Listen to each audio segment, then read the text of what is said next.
People are always asking, is it necessary to know yoga breathing? Is it necessary to do Tai Chi? Is it necessary to, I don't know what the hell, to be psychoanalyzed? And I would ask, necessary for what? Where are you going? What do you want? Yes, sure.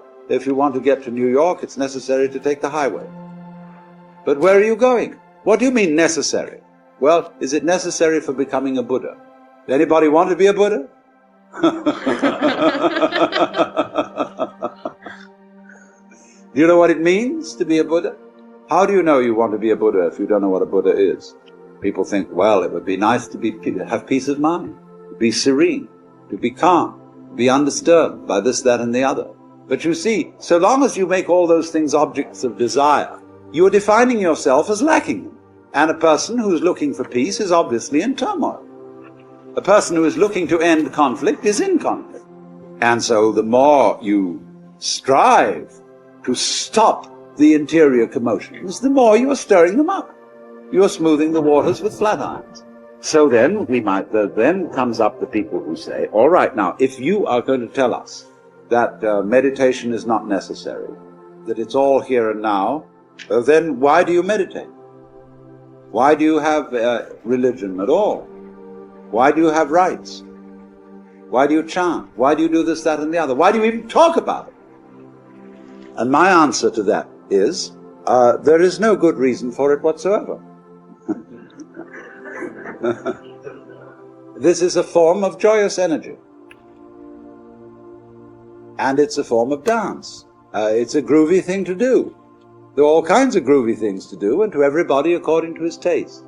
You can make anything whatsoever, any human activity, into meditation, simply by being with it and doing it completely to do it. In other words, when you're, say, swimming, if you really enjoy swimming, you're not swimming to get to the other side of a river or to swim so many yards or any competing with yourself or with other people like that. You're swimming to experience the water rippling past you, the floating sensation, to lie on your back and look at the blue sky and the gulls circling. You are doing that. Every moment of it, you are simply absorbed in this ripply, luminous world, looking at the patterns and the shifting net of sunlight underneath the sand way down. But that's what it's about. That's what swimming's about. So you're not going anywhere.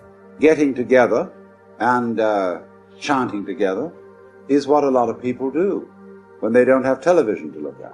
In the jungles, on the steppes, in mountain communities, since as long as anyone can remember, people got together and do a thing I call digging sound, and played with the sonic energy of the universe in just the same way as I described somebody playing with the water while swimming.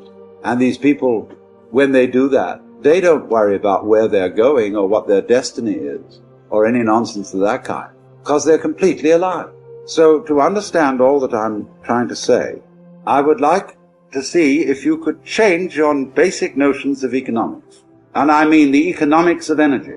We are always scrimping and saving, because our economics are based on scarcity rather than exuberance. But notice that the economics of nature are allegedly wasteful.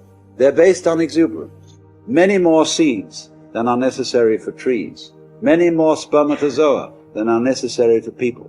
Many more stars than anybody could conceivably want. Galaxies galore. Nature is a vast celebration of energy. But if you complain about this and say, oh dear me, it's all running out, that means, you see, that you are looking for fulfillment in time. And you say, if there is not enough future, we won't get the golden goody we're looking for at the end of the line. See, there is that feeling. There is the great golden goody. But that flower, the golden goody, isn't at the end of the line. You're in it. The radiating petals, the mandala, the great circle of the flower, is the galaxy in which you live.